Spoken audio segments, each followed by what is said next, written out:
मेरी गूंगी विधवा माँ मेरे साथ मेरे ससुराल में रहती और पता नहीं कैसे प्रेग्नेंट हो गई। जब मैंने देवर पति और ससुर का डीएनए टेस्ट करवाया तो मेरा नाम सोनिया है। मेरी और मेरी माँ की ज़िंदगी काफ़ी दुखों से भरी हुई है। वो कहते हैं ना, जिनका कोई नहीं होता उनका ऊपर वाला होता है। मैं एक जवान लड़की हूँ। मेरे परिवार में मैं और बस मेरी माँ है जो कि बोल नहीं सकती। वो गूंगी है। वो सिर्फ इशारों से ही बातें करती है और बहुत ही ज़्यादा बीमार रहती है। मैं अपनी माँ को डॉक्टर के यहाँ ले गई। डॉक्टर ने उनकी कुछ रिपोर्ट्स करवाई। मैं हैरत से कभी डॉक्टर के चेहरे की तरफ देख रही थी तो कभी डॉक्टर के कमरे से बाहर हर बात से अनजान बैठी अपनी माँ की तरफ, जो कि अपने मुंह से कुछ बोल भी नहीं सकती थी। मेरा दिमाग इस बात को स्वीकार नहीं कर रहा था जो मेरे कान सुन रहे थे। एक ऐसी बात पर यकीन करना जो कि बिल्कुल बेयकीनी सी बात थी। मेरे सर बुरी तरह से चकराने लगा। मेरे दिल की बहुत बुरी हालत थी और मेरे चेहरे पर पसीने की बूंदें बहने लगी थी। मैं बस ये ही सोच रही थी कि ये कैसे मुमकिन था। मैंने हथेली से अपने चेहरे पर आए हुए पसीने को साफ किया। बड़ी बेयकीनी से डॉक्टर के हाथ से रिपोर्ट ली और उनके कमरे से बाहर निकलकर माँ का हाथ पकड़ा और उसे क्लिनिक से बाहर ले आई। कुछ दिन पहले मेरी माँ की तबीयत ठीक नहीं थी। वो जो भी खाती थी उनका जी मचलने लगता था। मुझे लगा कि उनका हाजमा ख़राब हो गया है, इसलिए उन्हें पास के ही एक डॉक्टर के यहाँ ले गई। लेकिन जो खबर मुझे सुनने को मिली उसे सुनकर तो मेरा सिर ही घूम गया था। मुझे डॉक्टर ने अकेले अपने कमरे में बुलाया था। माँ बाहर कुर्सी पर बैठी थी। मुझे बड़े राज के साथ उन्होंने ये खबर सुनाई, क्योंकि इस उम्र की औरतें कम ही गर्भवती होती हैं। मैं माँ का हाथ थामे गुमसुम सी उन्हें अपने घर ले जा रही थी। मेरे दिमाग में बस यही सब कुछ चल रहा था कि आखिर वो कौन हो सकता है, ऐसी घटिया हरकत कौन कर सकता है। मेरे घर बस 3 ही मर्द थे, मेरे पति, मेरे ससुर जी और मेरा एक छोटा देवर। अब तक तो सब कुछ ठीक ही चल रहा था। मेरी माँ पूरे दिन मेरे साथ साथ ही रहती थी। जब मैं किचन में काम कर रही होती थी तो वो किचन में रखे टेबल पर बैठ जाती थी। वो मुझसे कभी भी अलग नहीं होती थी। उनकी तबीयत के चलते मैं भी उनका बहुत ध्यान रखती थी। पूरे दिन हम माँ बेटी घर में अकेले ही रहते थे। ना तो मेरे पति घर में होते, ना ही मेरा देवर और ना ही मेरे ससुर जी। कभी कभी घर में होते भी थे तो बस वो तो अपनी दुकान पर जाकर बैठ जाया करते थे, या फिर कभी कभी खाली वक्त में अपने दोस्तों के साथ बैठकर गप्पे लगाते थे और रात को काफ़ी देर से घर में लौटते थे। मेरे पति उमेश की माँ का देहांत काफ़ी सालों पहले ही हो चुका था। मेरे ससुर ने दूसरी शादी नहीं की थी। मेरा देवर भी मेरी माँ की बहुत इज्जत करता था। ज़्यादातर वो अपने काम से काम ही रखता था। ना तो उसने कभी मुझसे फालतू बात करने की कोशिश की थी और ना ही कभी मेरी माँ से। बस वो तो मेरी माँ के पास जाता, उनका हालचाल पूछ लेता और उनके अलावा कोई बात नहीं करता। मेरे पिता के देहांत को 7 साल बीत गए थे। मेरे रिश्ते तो बहुत आते थे, लेकिन मैंने शादी एक ही शर्त पर की थी कि मैं अपनी माँ को अकेला नहीं छोड़ सकती थी। मेरी माँ गूंगी थी, मेरे अलावा उनका कोई सहारा भी नहीं था। उन्होंने मुझे पालने में कोई कसर नहीं छोड़ी, लेकिन मैं भी चाहती थी कि मैं कभी अपनी माँ का साथ ना छोड़ूंगी। मेरे अलावा आखिर मेरी माँ का अपना है ही कौन। मैं अपनी माँ की देखभाल करती थी, इसलिए उन्हें अकेला भी नहीं छोड़ सकती थी। यही वजह थी कि मेरा अब तक रिश्ता तय नहीं हो रहा था, क्योंकि जिस घर में पहले से लड़के की माँ मौजूद होती है, वो ये बात कैसे बर्दाश्त कर सकती थी कि उसके घर बहू के साथ उसकी माँ भी आकर रहने लगे। इसलिए जो लोग उस शादी पर राजी हुए उनके घर पर कोई औरत ही नहीं थी, बस 3 मर्द ही थे। एक उनके पिता और मेरे पति और उनका छोटा भाई। जब मैं विदा होकर अपने ससुराल पहुंची तो मेरे पति ने मेरी माँ के लिए एक अलग से कमरा पहले ही तैयार किया हुआ था। मेरे पति मेरी माँ की बहुत इज्जत भी किया करते थे। देवर यूनिवर्सिटी में पढ़ता था, ज़्यादातर वही रहता था। घर तो वो कभी कभी ही आता था। हालांकि बाहर से ऐसा कुछ नज़र नहीं आ रहा था कि उन लोगों पर मैं कोई शक करती, लेकिन जो रिपोर्ट इस वक्त मेरे हाथ में थी वो मुझे कुछ और ही समझा रही थी। ना चाहते हुए भी मेरी सोच अपने घर में मौजूद मुद्दों की तरफ जाने लग गई। मैं एक बहुत बड़ी मुसीबत में फंस चुकी थी। बेशक मेरे पति बहुत अच्छे थे, मेरी माँ का बहुत ख्याल रखते थे। मेरी माँ के साथ जो हुआ था, अगर ये बात मैं अपने ससुराल वालों से पूछती तो यकीनन वो माँ के साथ साथ मुझे भी अपने घर से निकाल देते।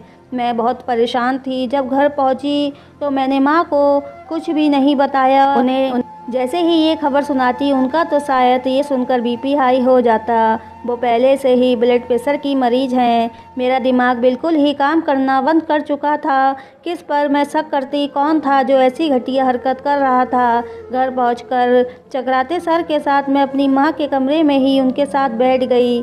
माँ मुझे इशारा करने लगी। मैंने पूछा, क्या हुआ माँ, क्या कहना चाहते हैं आप? वह मुझसे कहना चाह रही थी कि तू क्यों चुप है, क्या हुआ, डॉक्टर ने क्या कहा? क्योंकि मैं बहुत ही बातूनी लड़की थी, हर वक्त बातें करती रहती थी, लेकिन आज तो मेरी बोलती ही बंद हो चुकी थी। मैंने माँ से कहा, नहीं माँ, कोई बात नहीं है, डॉक्टर ने तो आपको दवा दे दी है, आप ठीक हो जाएंगी, माँ आप आराम कर लीजिए। ये कहकर मैंने माँ को उनके बेड पर लिटा दिया और खुद किचन में आ गई।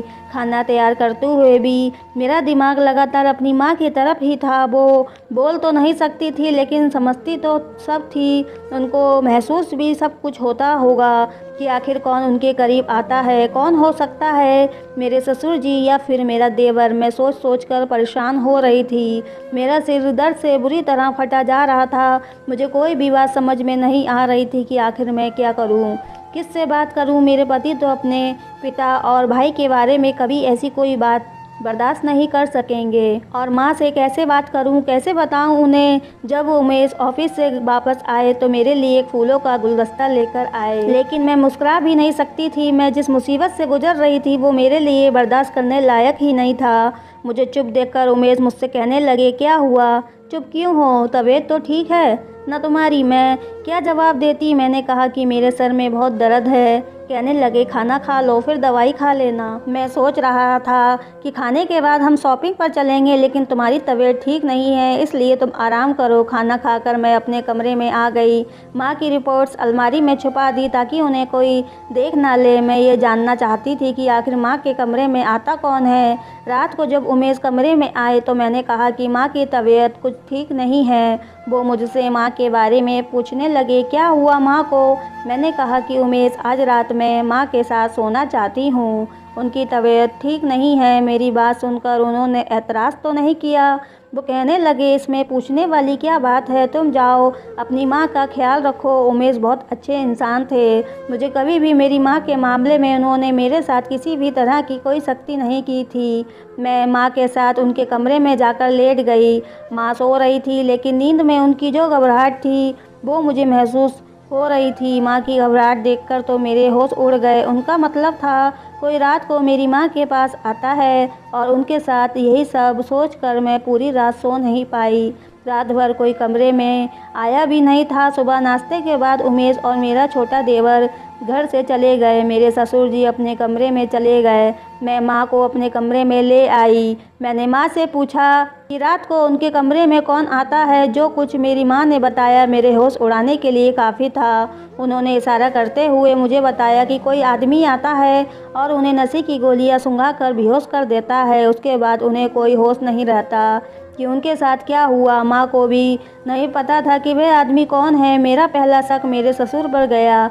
वो ही घर में हर वक्त मौजूद होते थे, लेकिन फिर ये भी ख्याल आने लगा कि वो बहुत ही अच्छे इंसान हैं। हमेशा ही भगवान से अपनी मरी हुई बीवी की आत्मा की शांति की प्रार्थना करते रहते हैं। मेरा दिल बड़ा अजीब सा होने लगा था। एक तरफ तो मेरे ससुर जो बहुत ही अच्छे इंसान थे और बहुत ज़्यादा समझदार, दूसरी तरफ मुझे अपनी देवर पर शक होने लगा। वो रातों को काफ़ी देर तक जागा करता था। उसके कमरे से टीवी की आवाज़ें आती रहती। एक बार वो मुझसे कहने लगा कि आप बिल्कुल अपनी माँ पर गई हो, आपकी माँ बहुत खूबसूरत है, आपकी माँ नहीं बल्कि आपकी बड़ी बहन लगती है। ये बात उसने मेरी शादी के शुरू के दिनों में ही की थी। मैंने हंसकर टाल दी थी, लेकिन अब दिमाग में आते ही मेरे अंदर एक आग सी जलने लगी थी और ये सब बातें मुझे नाकाबिले बर्दाश्त थी। कोई मेरी माँ को बेहोश करके उनके साथ ज़बरदस्ती करता था।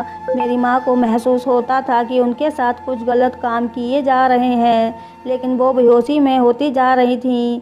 मेरे लिए ये बात एक नाकाबिले बर्दाश्त हो रही थी। उस शख्स को, एक गूंगी और बीमार औरत को अपनी हवस निशाना बनाते हुए शर्म तक नहीं आती थी। मेरी बेबसी ये थी कि अगर मैं आवाज़ उठाती तो तलाक का दाग मुझे मिल जाता। उमेश लाख अच्छे थे, लेकिन अपने पिता और भाई के खिलाफ वो कोई भी बात नहीं सुन सकेंगे, ना ही उनके खिलाफ कोई बात मानेंगे, क्योंकि जितनी वो मेरी माँ की इज्जत करते थे उतनी ही वो अपने पिता की भी इज्जत करते थे। वैसे तो मेरे ससुर भी मेरी माँ को बहन जी कहते थे और मेरे सामने तो उन्होंने कभी नज़र उठाकर भी मेरी माँ की तरफ नहीं देखा था, लेकिन जो कुछ वो शराफत की आड़ में कर रहे थे वो बहुत घटिया काम था। मुझे अपने ससुर पर गुस्सा आने लगा। मुझे याद आने लगा जब मैं काम करती थी तो माँ मेरे साथ साथ किचन में होती थी। मेरे ससुर कभी किचन में आकर मुझसे कहने लगते कि मैं उनके कमरे की चादर बदल दूँ। मैं किचन से निकलकर उनके कमरे में जाती और जब उनके कमरे की सफाई करके वापस आती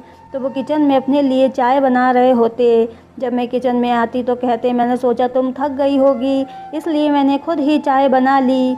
तो वो मुझे मुस्कुरा कर देखकर अपना कप उठाकर किचन से चले जाते। उस वक्त तो मुझे ये बात आम सी लगी थी, लेकिन अब तो हर आम सी बात पर मुझे शक होने लगा था। एक बार वो बाज़ार से मेरे लिए फल लेकर आए तो 1 किलो अलग से मुझे पकड़ा दिए। कहने लगे, हमारी माँ काफ़ी कमज़ोर होती जा रही है, तुम शायद झिझक की वजह से उनके लिए कुछ मंगवाती नहीं हो, इसलिए सब उन्हें दे देना। उस वक्त मुझे ऐसा लगा कि वो मेरी माँ का ख्याल कर रहे हैं। मेरी रात में आँख खुली तो मैंने देखा कि उमेश कमरे में नहीं थे। फिर काफ़ी देर बाद वो कमरे में आए तो मैंने पूछा कि आप कहाँ गए थे? तो वो कहने लगे, मुझे सिगरेट पीने की आदत है। रात को जब पिताजी गहरी नींद में सो जाते हैं तभी मैं छत पर जाकर सिगरेट पी लेता हूँ, वरना पिताजी को फ़ौरन सिगरेट की बू आ जाती है तो मुझे डांटते हैं। मैं मुस्कुराकर कहती कि वो आपके फ़ायदे की ही बात करते हैं, वो मामूली सी बातें जो आम घरों में हो जाती हैं। मुझे उन सब बातों पर शक होने लगा था। मेरी माँ एक बहुत बड़ी परेशानी में पड़ चुकी थी। वो एक ऐसी तकलीफ़ में थी जिससे वो अनजान थी और मेरे लिए हर पल परेशानी भरा दिन गुजर रहा था। मैं कैसे अपनी माँ को ये सब सच बताती जो मैं डॉक्टर से सुनकर आ रही थी। वो ना तो बोल सकती थी और ना ही अपनी परेशानी किसी को बता सकती थी। वो ना भी बताती तो ये बात कौन सा छुपा रह सकती थी। वो बाहर से तो चुप थी, लेकिन अंदर कितनी परेशान और तकलीफ़ों से गुजर रही थी मैं भी जानती थी। अब मैं रोज़ उमेश से बहाना बनाती कि माँ की तबीयत ठीक नहीं है, मैं अपनी माँ के पास सोने जा रही हूँ। रात भर मुझे उसी शख्स का इंतज़ार रहता जो मेरी माँ को इतनी परेशानियाँ देता था। कुछ दिन तो उमेश चुप रहे, लेकिन उसके बाद मुँह से तो कभी उन्होंने कुछ नहीं कहा, लेकिन वह मुझसे कुछ उखड़े उखड़े से रहने लगे थे। उनकी नज़र में मेरे लिए शिकायतें नज़र आती थी। हमारी शादी को कुछ ही महीने हुए थे और वो मुझसे बहुत मोहब्बत करते थे।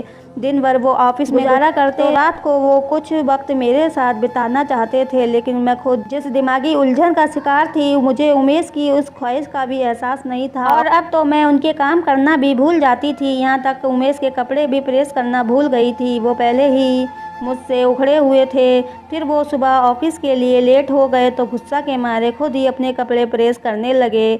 जब मैंने कपड़े प्रेस करने के लिए कहा तो मुझे गुस्से में आकर बोले कि तुम बस अपनी माँ की ही सेवा किया करो, तुम्हारे लिए बस एक ही वही ज़रूरी काम है। वो इस वक्त इतने गुस्से में थे कि मेरी कोई बात नहीं सुन रहे थे।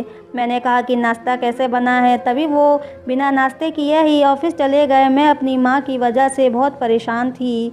इस पर उमेश का रवैया देखकर और भी ज़्यादा टेंशन में आ गई थी। मैं अपने कमरे में बैठकर रोने लगी। रात को उमेश का मूड बहुत ही ख़राब था, इसलिए मैंने माँ के कमरे में जाने के लिए पूछा ही नहीं। उमेश से अपनी गलती की माफ़ी मैंने पहले ही मांग ली थी, मगर वो कहने लगे कि माफ़ी मांग कर मुझे शर्मिंदा मत करो, तुम्हें समझना चाहिए मुझे पूरे दिन तुमसे बात करने का भी मौका नहीं मिलता, और रात को जब मैं तुमसे बात करने की कोशिश करता हूँ तब तुम्हारे पास मेरे लिए टाइम नहीं होता। मैंने बार बार सॉरी बोलकर उनको मना लिया। वो जल्दी से राज़ी भी हो गए थे, लेकिन अगली सुबह माँ इशारे से कहने लगी कि कल रात को तू मेरे पास क्यों नहीं सोई। वो आया था और वो रात मेरे लिए बहुत दर्दनाक थी। माँ मेरे साथ गले लगकर रोने लगी थी। मेरा दिल तो कट ही गया था कि मैं इस शख्स का क्या करूँ। मेरे आंसू बहने लगे थे। कौन था जो ये सब कुछ कर रहा था? ना मेरा इस शहर में कोई रिश्तेदार था, ना ही कोई अपना जिस पर मैं भरोसा करके अपनी माँ को छोड़ देती और बोल भी नहीं सकती थी। मैं उनको रहने का अलग बंदोबस्त कर देती, लेकिन वो एक मजबूर सी औरत थी। उन्हें वॉशरूम भी मैं ही लेकर जाती थी। बीमार होने के कारण उन्हें चलने में भी बहुत दिक्कत आती थी। मैं अभी इस उलझन से नहीं निकल सकी थी कि क्या करूँ और क्या ना करूँ। एक बार मुझे माँ के कमरे से कुछ अजीब सी आवाज़ें आने लगी, जैसे कोई सामान फेंक रहा हो। मैं हड़बड़ा कर उठी। मैंने बराबर में देखा तो उमेश भी कमरे में मौजूद नहीं थे। मैं उठकर फटाफट बाहर निकली तो मेरा देवर माँ के कमरे में था और माँ कुछ कहने की कोशिश कर रही थी। वो इतनी घबराई हुई थी कि मैं उनकी बात समझ नहीं पा रही थी। बस माँ दाएं बाएं अपने हाथ हिलाए जा रही थी, जैसे किसी को अपने आप से छुड़वाने की कोशिश कर रही थी। मेरा देवर मेरी माँ के बेड से थोड़ी दूरी पर खड़ा था। मुझे देखकर वो भी घबरा गया। मुझे ऐसा लगा कि शायद माँ की इस हालत का जिम्मेदार वही है। मैंने गुस्से में उसके पास जाकर उसका गिरेबान पकड़ा और उसको झकझोर कर रख दिया। मैंने कहा कि तुम्हें शर्म नहीं आती मेरी माँ के साथ ऐसी घटिया हरकत करते हुए। उसकी तो रंगत ही बदल गई। कहने लगा, भाभी आप ये क्या बोल रही हैं? पागल हो गई हैं आप? मैं तो आपकी माँ को देखने के लिए आया था कि कमरे से कैसी आवाज़ आ रही है। मैंने कहा कि तुम झूठ बोल रहे हो, मुझे देखकर बहाने बना रहे हो। तुम रोज मेरी माँ को हवस का निशाना बनाते हो। मेरे चिल्लाने पर मेरे ससुर और पति दोनों वहाँ पहुँच गए। मेरा देवर अपना गिरबान मुझसे छुड़वाने की कोशिश कर रहा था। मेरे पति भी मेरे पास आकर खड़े हो गए। मेरा देवर भी उस वक्त गुस्से में भड़क रहा था। कहने लगा कि आपकी माँ मेरी माँ की जैसी है, आपको शर्म आनी चाहिए ऐसा इल्ज़ाम मुझ पर लगाते हुए। मैं तो सो रहा था। आपकी माँ के कमरे से कुछ गिरने की आवाज़ सुनकर मैं दौड़ा दौड़ा चला आया। अभी मैं उनसे पूछने ही वाला था कि इतने में आप चली आई। मैंने उनसे कहा कि नहीं, तुम झूठ बोल रहे हो। मेरे पति ने मेरे हाथ से देवर का गिरबान छुड़वाया और मुझ पर भड़क उठे। कहने लगे कि तुमने इतनी रात को क्या तमाशा लगा रखा है? रात के इस वक्त तुम इतना क्यों चिल्ला रही हो? आसपास के पड़ोसी क्या सोचेंगे हमारे बारे में? उमेश की बात को नज़रअंदाज करके मैं कहने लगी कि आपका भाई अच्छा लड़का नहीं है। ये रोज़ रात को मेरी माँ को बेहोश करके उनके साथ। मेरी बात अभी यहीं पहुँची थी कि उमेश ने मेरे गाल पर एक बहुत ज़ोरदार तमाचा दे मारा। मैं दूर जाकर गिरी। उमेश ने कहा, क्या बकवास कर रही हो तुम? जो तुम्हारे मुंह में आएगा तुम बोल दोगी। तुम होती कौन हो मेरे भाई पर इल्ज़ाम लगाने वाली? मेरे ससुर भी बहुत गुस्से में आ गए। कहने लगे, एक तो हमने उसकी सगी माँ को बेसहारा समझकर बहन समझकर अपने घर में रखा और ये एहसान फरामोश मेरे ही बेटे पर इल्ज़ाम लगा रही है। आखिर वही हुआ जिसका मुझे डर था। मेरा घर टूट रहा था। मुझे उमेश ने कहा कि मेरी माँ इस घर में अब नहीं रह सकती, मैं उनका कहीं और इंतज़ाम कर दूँ। मैं पहले ही इन बातों से परेशान हो गई थी। अपनी माँ को लेकर कहाँ जाती? अपना घर मैंने शादी से पहले ही किराए पर दे दिया था। इतनी जल्दी तो वो खाली नहीं हो सकता था। मैं इस कदर परेशान हो गई थी कि चक्कर खाकर गिर गई। जब मुझे होश आया तो उमेश मेरे पास ही खड़े हुए थे। वो बहुत ही गुस्से में नज़र आ रहे थे। मुझे ड्रिप लगी हुई थी।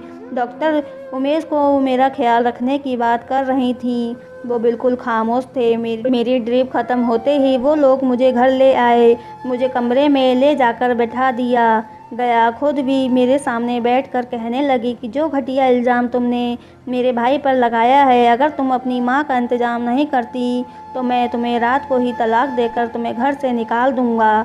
लेकिन तुम बेहोश होकर गिर गई थी और इंसानियत के नाते मैं तुम्हें अस्पताल ले गया। लेकिन जो खबर मुझे तुम्हारे हॉस्पिटल ले जाने के बाद डॉक्टर से सुनने को मिली, उसके मुताबिक मैं तुम्हें अब कभी नहीं छोड़ सकता। तुम मेरे बच्चे की माँ बनने वाली हो। मैं उनकी बात सुनकर सोच में पड़ गई। मुझे ये सब सुनकर खुशी भी बहुत हुई कि मैं बच्चे की माँ बनने वाली हूँ। यह मेरे लिए बहुत बड़ी खुशखबरी थी। लेकिन जिन हालात से मुझे गुजरना पड़ रहा था, मुझे समझ नहीं आ रहा था कि मुझे खुश होना चाहिए या फिर अपनी किस्मत पर रोना चाहिए। मेरे आंसू बहने लगे। मैं अपनी तकलीफ़ के हाथों थक चुकी थी। उमेश की बात अभी जारी ही थी। वो कहने लगे, देखो सोनिया, मैं तुम्हें बहुत चाहता हूँ, तुम्हारी माँ की भी बहुत इज्जत करता हूँ। हमारे पिता ने हमें औरत की इज्जत करना सिखाया है। मोहल्ले भर में मैं कभी हमारी ऐसी कोई बात सुनने को नहीं मिली। जो इल्ज़ाम तुमने मेरे भाई पर लगाया है वो निहायत बेहुदा है। बेहतर यही होगा कि तुम उससे माफ़ी मांग लो। पिताजी बहुत गुस्से में हैं। अगर तुमने माफ़ी नहीं मांगी तो तुम्हारी माँ यहाँ नहीं रह सकेगी। अब तुम सोच लो कि तुम्हें क्या करना है। मुझे तो ये सोचकर हैरत हुई कि तुमने ऐसा सोच भी कैसे लिया। वो मुझे ताज्जुब से देखकर कह रहे थे। मैंने उठकर अपनी माँ की रिपोर्ट उमेश के सामने रख दी और रोने लगी। उमेश ने चौंकते हुए उस रिपोर्ट को अपने हाथों में लिया और खोलकर पढ़ने लगे। एक झटका तो उन्हें भी लगा। वो बार बार रिपोर्ट पढ़ने लगे। मैं बहुत ज़ोर से रोने लगी। मैंने कहा कि इसे पढ़कर मुझे क्या सोचना चाहिए। उमेश, मेरी माँ काफ़ी महीनों से यहाँ मेरे साथ इसी घर में रह रही है और कोई शख्स उन्हें नशे की गोलियाँ सुंघा कर नींद में बेहोश कर देता है। उमेश, वो बोल नहीं सकती और ना ही उस इंसान को पहचान सकती हैं, क्योंकि जिस वक्त वो शख्स उनके करीब आता है तब वो बेहोश हो जाती हैं। होश में आने के बाद उन्हें ऐसा लगता है कि उनके साथ कुछ गलत हुआ है। मैं किस पर शक करूं? उमेश, मुझे तुम्हारे भाई से माफ़ी मांगने पर कोई एतराज़ नहीं है। मैं अपना घर बचाने के लिए तुम्हारे भाई से हाथ जोड़कर माफ़ी मांग लूँगी, लेकिन मुझे ये बताओ कि जिस तकलीफ़ से मैं और मेरी माँ गुजर रहे हैं उसका ज़िम्मेदार कौन है? आप मेरे पति परमेश्वर हैं। आपकी शराफ़त की मिसाल मैं मोहल्ले वालों से क्यों लूँ? आप मुझे बताएं कि मेरी माँ आपके घर में रहते हुए भी महफूज क्यों नहीं है? इसका कसूरवार कौन है? मुझे तलाक देकर घर से निकाल देना आपके लिए आसान है, ताकि आप लोगों की झूठी शराफ़त का भ्रम रह जाए। अगर आप इतने ही सच्चे हैं तो मुझे एक डीएनए की रिपोर्ट दिखा दीजिए, सच सामने आ जाएगा। और अगर कसूरवार आप में से कोई हुआ तो ये भी बता दीजिए कि उसे क्या सज़ा दी जाए। मेरा लहजा सख्त हो गया था। उमेश ने कहा कि अगर कसूरवार हम में से कोई हुआ तो मुझे पुलिस के हवाले कर देना। कुछ ही दिनों बाद तीनों की रिपोर्ट मेरे सामने रखी थी। जब मैंने रिपोर्ट देखी तो मेरे होश ही उड़ गए। डीएनए के मुताबिक वो तीनों बेकसूर थे। मैं ये भी समझ लेती कि उन्होंने रिपोर्ट गलत बनवाई है, लेकिन उमेश मुझे खुद अस्पताल लेकर गए थे और जिस लैब से टेस्ट हुआ था वो एक जानी मानी लैब थी। अब तो मैं और भी उलझन में फंस गई थी। कौन था जो मेरी माँ के साथ ये सब कुछ कर रहा था? उमेश ने मेरी माँ के कमरे में कैमरा लगवा दिया ताकि हमें पता चल सके कि वो कौन था। जैसे ही वो शख्स मेरी माँ के कमरे में दाखिल हुआ, उमेश मेरी माँ के कमरे में चले गए और उसे पकड़ लिया। उसने नकाब पहन रखा था। जब उमेश ने उसका नकाब उतारा तो हैरान रह गए। वो तो हमारी गली का ही एक भिखारी था। माँ के कमरे की खिड़की पिछली तरफ से खुलती थी। वो एक गली थी। वो भिखारी वहीं से अंदर आता था और मेरी माँ को नशे की दवा सुंघाकर उनके साथ गलत काम करता था। उसने अपना जुर्म कबूल लिया। उमेश ने उसे पुलिस के हवाले कर दिया। मैंने सबसे हाथ जोड़कर माफ़ी मांगी थी। इतने में मेरी माँ शर्म से वो घर छोड़कर जाने लगी। वो घर से ही बाहर निकली थी कि अचानक उनका एक्सीडेंट एक ऑटो के साथ हो गया। मेरी माँ बुरी तरह जख्मी हो गई। मेरे पति और मेरा देवर उनको जल्दी से हॉस्पिटल ले गए। उनका काफ़ी खून बह गया था। डॉक्टर ने उनका ऑपरेशन करने को कहा। ऑपरेशन ठीक ठाक हो गया। 2 घंटे बाद मैं अपनी माँ से मिली। अब उनकी हालत थोड़ी ठीक थी, लेकिन इस हादसे में उनका बच्चा नहीं बच सका था। 4 दिन बाद मेरे पति मेरी माँ को हॉस्पिटल से लेकर अपने घर आ गए। मेरे देवर और मेरे ससुर ने मुझे अब माफ़ कर दिया था। मैंने एक बार फिर से मेरे ससुर और देवर से हाथ जोड़कर माफ़ी मांगी। अब उनके मन में मेरे और मेरी माँ के प्रति कोई मलाल नहीं था। अपने पति, देवर और ससुर की उदारता देखकर मैंने सोचा कि हर इंसान बुरा नहीं होता। कभी कभी ऐसा नहीं होता जैसा हमारे सामने होता है। असल में वही सच नहीं होता। इसलिए किसी पर इल्ज़ाम लगाने से पहले पूरी सच्चाई जान लेना चाहिए। अब मेरी माँ स्वस्थ हो गई थी, लेकिन मेरी गूंगी बेचारी माँ, मैं उनको कभी अकेला नहीं छोड़ सकती थी। और मेरे परिवार ने भी मेरा बहुत साथ दिया था। मेरे ससुर, मेरे पति और मेरे देवर, हम सब लोग खुशी खुशी अपने घर में रहने लगे थे। जो गलतफहमियां हम लोगों के बीच आ गई थी वह अब ख़त्म हो चुकी थी। तो इस कहानी के बारे में आपकी क्या राय है, हमें कमेंट करके ज़रूर बताएं। दोस्तों, अगर ये कहानी आपको पसंद आई हो तो चैनल को सब्सक्राइब, वीडियो को लाइक करना ना भूलें। पूरी कहानी सुनने के लिए आपका बहुत बहुत धन्यवाद।